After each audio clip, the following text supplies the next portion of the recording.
Jeanne. Hello, how are you? Good. We have a series today for Thriving Abroad where we're talking to someone who has moved across the world with their family, and we're so excited to hear about their time in Prague. So thank you for joining us. It's okay. The reason that I started this podcast is because there is so much hype around landing the role, and we sort of put these people on a pedestal of when they land the role, except that there's families and partners that are following them that ultimately have a lot to navigate from a life admin perspective. Mm-hmm. And I think that life admin part is the daunting part. You know, you go for the role and you're supported to succeed there, but perhaps the navigating the rest is really what we need support with. Mm-hmm. So where we can support others to make these moves, I think would be great thing to share. So yes. Thank you. Why don't we start with your story and where you've moved? Okay, so about 2 years ago, my husband got an opportunity to go work in Vienna, actually it was, so Vienna in Austria. And we agreed that it would be a fun thing to try. So we left in February of 2022, I think it was, and we ended up staying there for about a year when my husband decided that he wasn't enjoying it, so we came back. Okay. Yeah. And I suppose, was that with the same company or a different company than when he was working in Australia? So was it a brand new role? It was a joint venture company. So his company had joined with someone in Austria to make a Perfect. That's what it's called. Yeah. And he was going there as the, I guess, Australian representative. And when you first made the move, what was the outlook at that point? How long were you planning to move for? So it was always going to be 6 to 12 months with the option of extending if we wanted to. Yeah, cool. Yeah. And so when you left, did you give any thought to whether you would stay Australian tax residents or not? Or you sort of just made the move? At the time, we were staying as Australian tax residents, and then if we had decided to stay on longer, then we would have had to look into different things. Yeah, of course. Yeah. And when you were preparing for that move, did you have much to wrap up here? Or did you? Yeah, there was lots to wrap up, and it was very stressful just because there was visa issues, and I guess with these types of workplaces, it sounds like it's common that things keep getting delayed or changed. So we were going to move to Germany for a while, Cologne, and then Dusseldorf, and then they settled in Vienna. Okay. They sort of let us know that week, and then we left. Yeah, it was coming like for a couple of months, and then yeah. Had you ever been there before? No. So in sharing your experiences there, let's start with maybe some of the challenges that you faced when you made the move. I didn't realize that in Vienna everything was in German, which is my fault. For some reason I thought I was told that they spoke and everything was in English, but it wasn't. German is the primary language. So all the signage, everything's in German. So I would have prepared better, if I had more time. The other thing was, at the time, I had a 2 and a 5-year-old, they would have been.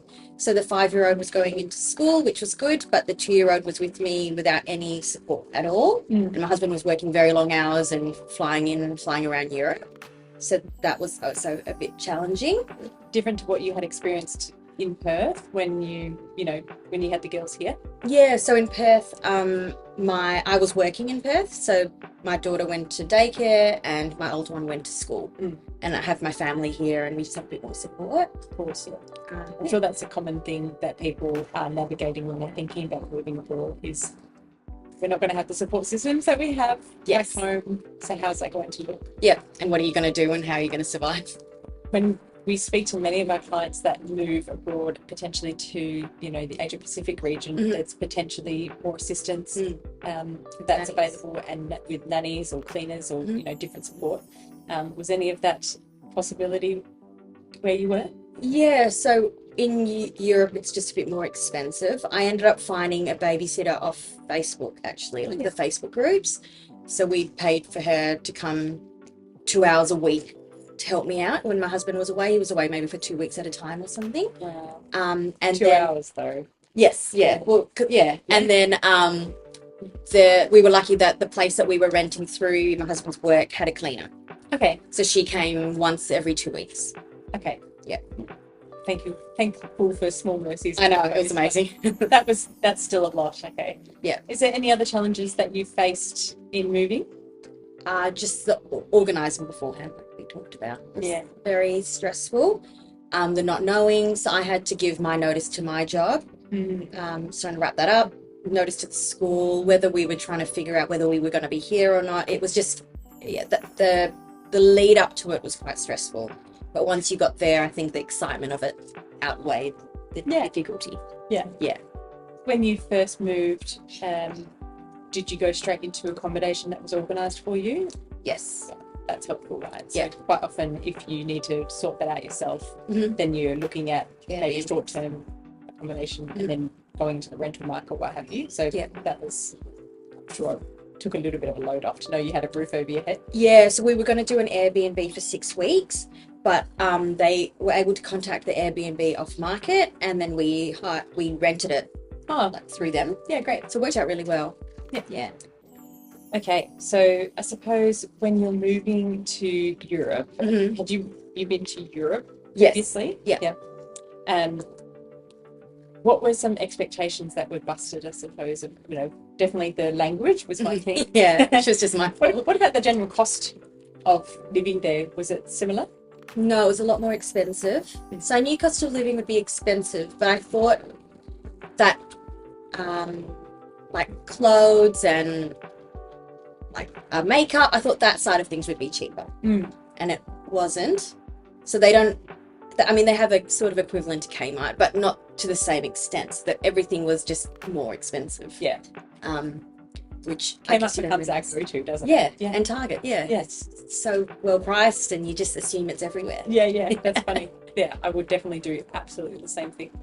Okay, so we've spoken about some challenges, but ultimately, you spoke about the excitement and adventure of you move like this. What were some of the best ones?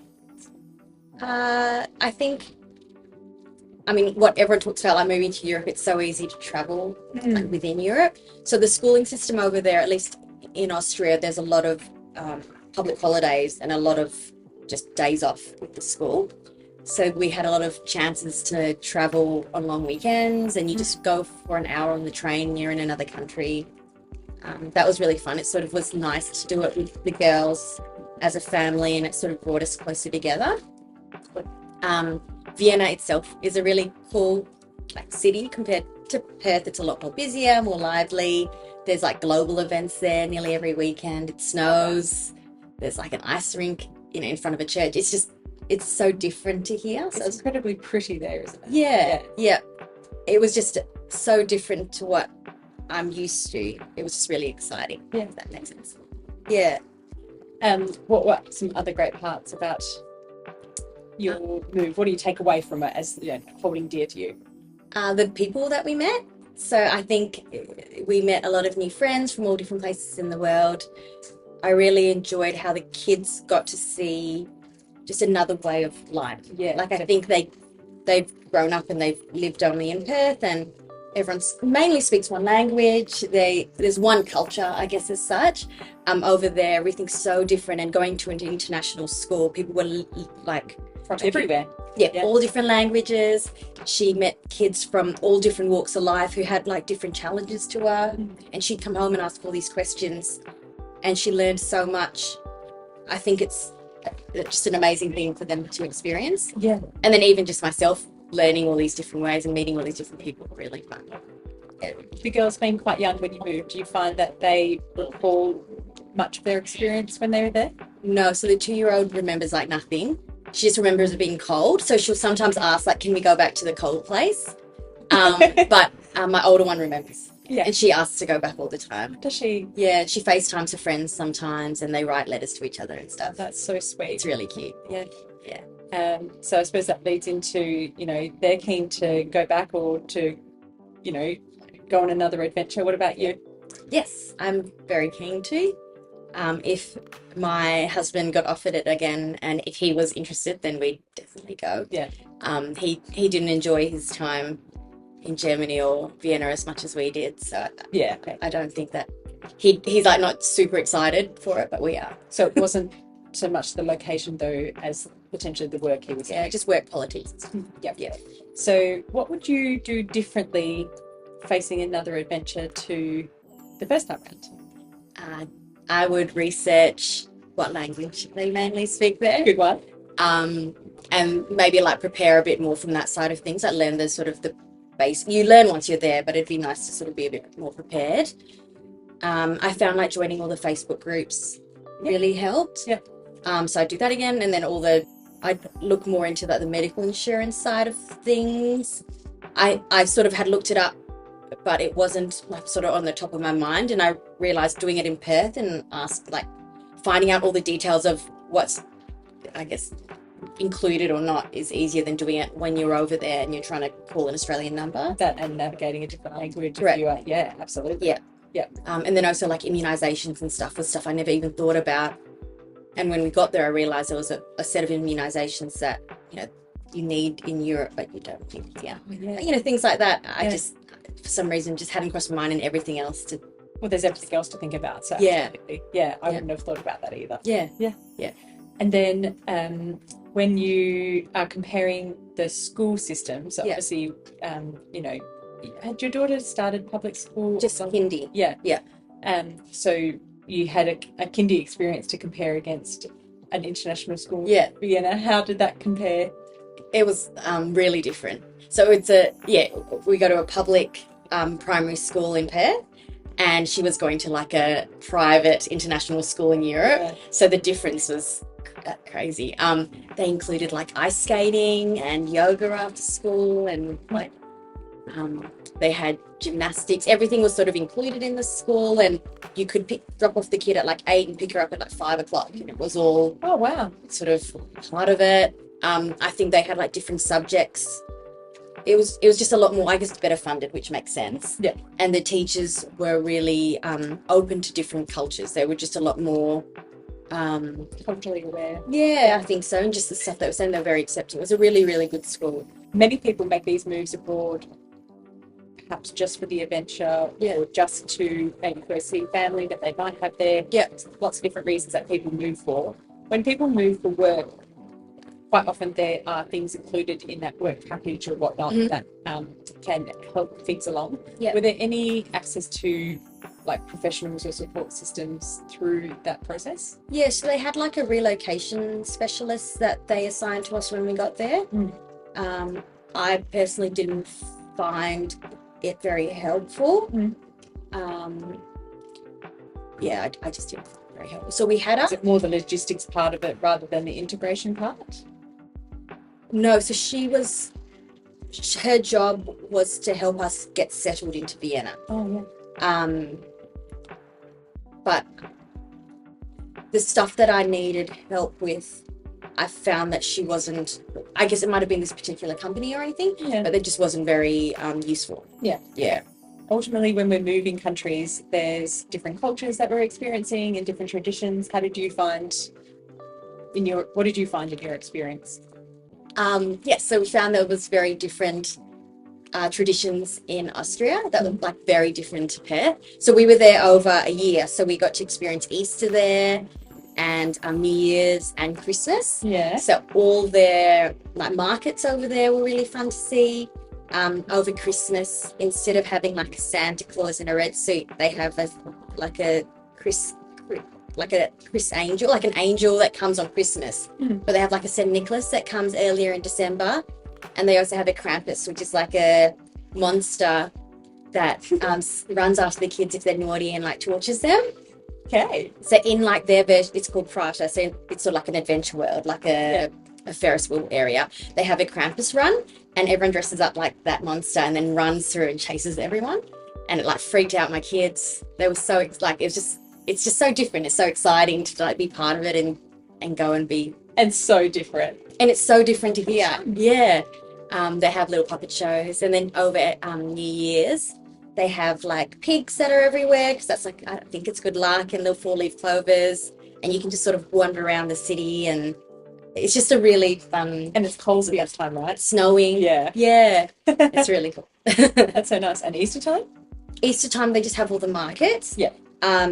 They had a Catholic church sort of in the middle, and they just have a big ceremony. So they have someone that's dressed up like Jesus, and he's carrying a cross like sort of through the main center. So we watched the procession, and it's very like loud, and they have a lot of people singing. It's just a really like holy time. It's they didn't have like chocolate Easter egg hunts, and it's just a different feel, I guess, for the city. Yeah, sort of is sort of that way. Everything is. Does religion form part of their culture more so? Yeah, so the reason they have a lot of days off is they have a lot of Catholic holidays. A lot of the different saints, I think they are. They have like this day and that day. Yeah. Yeah. Yeah. It's a different experience to what we've had. Yes, it's so different. Yeah. Yeah. If someone were to be looking at a job opportunity or moving to Vienna, what tips or tricks would you share with them? It would be fun, so they should do it. Yeah. I guess depending if they have kids or not. If they have children, I guess there's a few different schools, and you can look. We went to Danube International School, which was really good. And then there's so many areas to rent. Just rent near like a train line, and everything's so accessible. Yeah. Explore. Yeah, exactly. Yeah. Amazing. Do you think that people need a lot of preparation time before making a move? How much time would you suggest? It's a good question.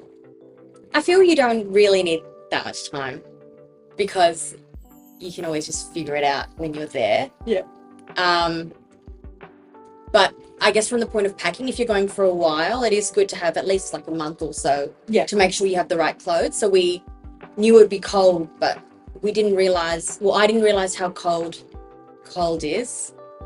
Just especially because we were packing in our summer for their winter. So I would pack, and I was free, like it was so cold. I remember I had to just like go into a coffee shop, and it was so cold. And the kids, it's just not.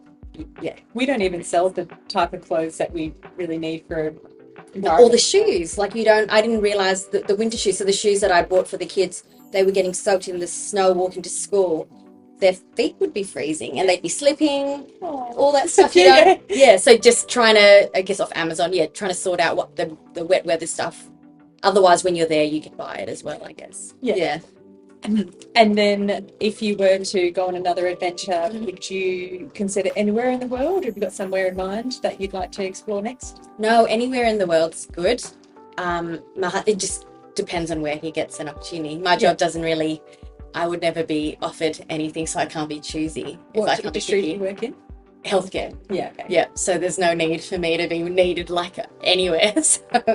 Yeah, and I suppose, I've got a partner in mining, so I feel like this won't be recorded, but I feel like I will, as part of the finance world, will always need like a capital city or need to work remotely with my clients, which I do now. But mining potentially needs a rural place where there's actual mining, and you might be based in a headquarters, but ultimately we're going to have to give up our partners so that they can travel to the actual sites and things. Yeah. So it's a little bit, I can't foresee a perfect time where we're in exactly the right location that does both of those things. Yeah. But ultimately, every different country has something different to offer. Yeah, I think so. Possibly. Yeah. So fun. Is there anything else you want to share? I don't think so. Yeah. German. Yes. When I moved to Indonesia, I started learning Indonesian initially that night because I was so keen to do my overseas adventure. I was like, I'm going to learn. And I think I got to like a 200-day streak on Duolingo. Yes, I did do Duolingo beforehand. But Duolingo was teaching me how to say like, I have a huge elephant, or like, I have a smart daughter. Like it was, so I knew how to say that stuff. But I didn't know how to like read danger, which was like obviously important. And I was driving in Vienna as well. So I didn't know how to read. I mean, I learned it in the end, but bus signs and stuff, I Duolingo didn't teach me any of that. Yeah. Yeah, so I got yelled at a lot by like bus drivers and yeah, a few things, getting used to it. And like old people would come up to my window and scream at me because they're a bit more crankier there as well. Yeah, abrupt. Yeah. Yeah. And they're not too keen. Yelling at you in German. Yes, and I was like, and that to my kid as well, because she was like pushing a lot of kids in that age as well. Yeah. So that they'd get like really angry and yeah. I found that with my son when he was in the school system in a country where English was not the first language. Yeah.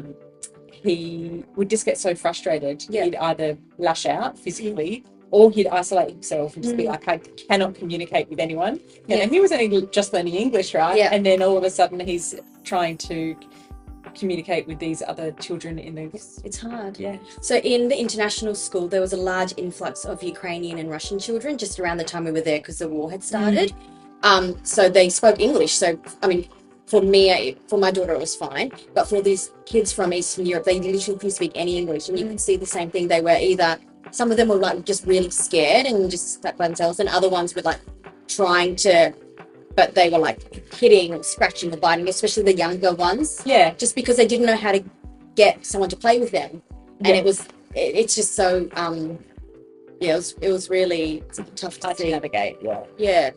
But that was, even me, I had a little friend that was from Ukraine and she was being like, I had to leave because there was bombing in my backyard. And like, she's like, my house isn't there anymore. And all that stuff, it makes you appreciate what you have. Like you have no idea, well, it's, it's on, but it's so far removed, I think, from you. I've not met anyone that's firsthand that's been affected. So to meet someone, and it's her friend, and her dad wasn't there because her dad was fighting, and that was a lot of kids there because it's so close to Austria. And then like I didn't understand like what languages. I thought there was just English and Chinese. Like she's what's the language of love? Like all this stuff that they learned was amazing. Yeah, that's so good. What about your connections to Vienna? So you met some amazing people. Are you interested in meet them still? Yeah. So a lot of them were embassy families. So the ones that sort of tour around, they spend 3 years in each place, 5 years. I think they can sometimes get an extension too, but it's 5 years max. So in the next couple of years, the people that I would have met would have phased out. Though, and I think that's like that sort of lifestyle people just so transmit, especially in international schools. We got to know a few Viennese people like that were born in like locals, and they were just saying that their whole life they've just had friends come and go. So we still keep in touch. We were thinking about going to Vienna later on in this year because we have a wedding in Europe anyway. Amazing. But a lot of people are planning on leaving or they're not going to be there. So it's just whether it's you need to work out where they are next and visit them. I know, it'll be so fun. Around a new city. Yes, exactly. It's just an interesting lifestyle, the embassy families, where that's actually just what they've chosen for their children and for them. Yeah, it's really cool. Also know that, we've got these connections, or I've got these connections where, I've known that person because we grew up next to each other, and she was then my bridesmaid, or we went to primary school together, high school together, and you've got that continuity of friendships because you've known each other so long. The construct of friendships would be so different if you were in a family like that. Yes. It's always moving. Yeah.